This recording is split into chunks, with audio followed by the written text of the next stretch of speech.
Just going to show you some basic setting up of your ILM just for doing a normal test point to point. Yeah. First thing we need to do is go into File Manager and we need to save a location. Yeah. So new folder and whatever the name of it is, that's the new folder with its name. So we come out of there by pressing home, and we go over to our ILM tester. So now we need to set it up. So we go into identification. So with identification, company name, which is obviously our company, job ID, we've called this Monty House, operator's name, so that'd be mine.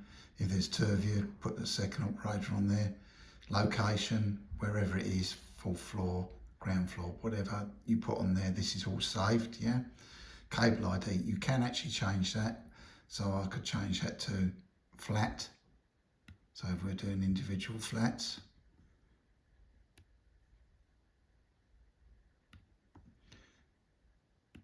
and then I'll put on there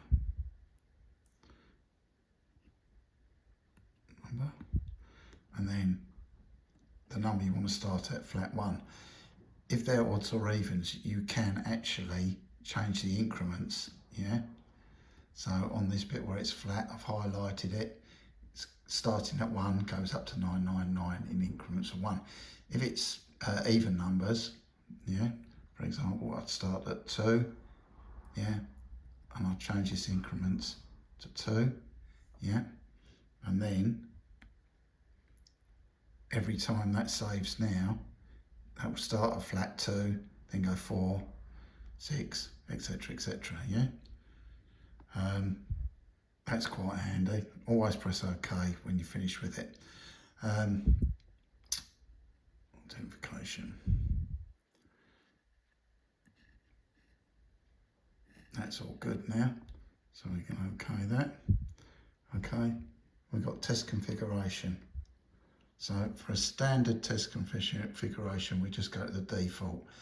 You can, this is just for point-to-point, 2 connectors, custom pass or fail.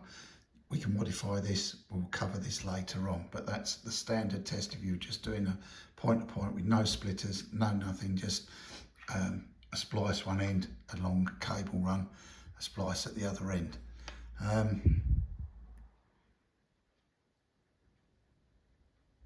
Test configuration, we've done that. As I say, these are all the other ones that you can have in there. There's splitters, you can modify this and change them. That's for later on. User preference. The user preference is where we want to save it. So the folder that we've just created, there, press OK, OK, and then apply. That will now save it into that location. I've also ticked these sound notification, which tells us whether it's pass or fail,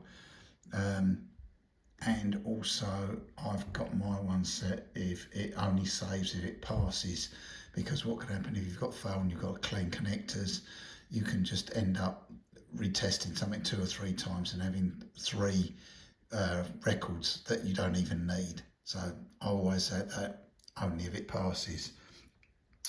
Press OK on that. That's now set up. We'd now put our launch lead in, plug our launch lead in, calibrate it. Yeah, that will then give the calibration. Depends on what your service provider wants. Likes of City Fibre want all 3, 13, 15 and 16. For a standard test, if I was just out in the field and I wanted to find a fault, I just go middle of the road ballpark on the 15. It's quite a fast test, and it does show up bends and spurious stuff. So that would be my sort of go-to if I was just trying to find a fault of a broken fibre or a bent up fibre. This being the cheaper model. When I say cheaper, it's still thousands and thousands of pounds. It's only got 1 port, and this can't test on a live system. So if you are trying to find something and you've got high resistance, you need to disconnect it at one end. So if you're going back to a cab, you need to disconnect it at the cab. That is the basic of the ILM before we get into anything exciting.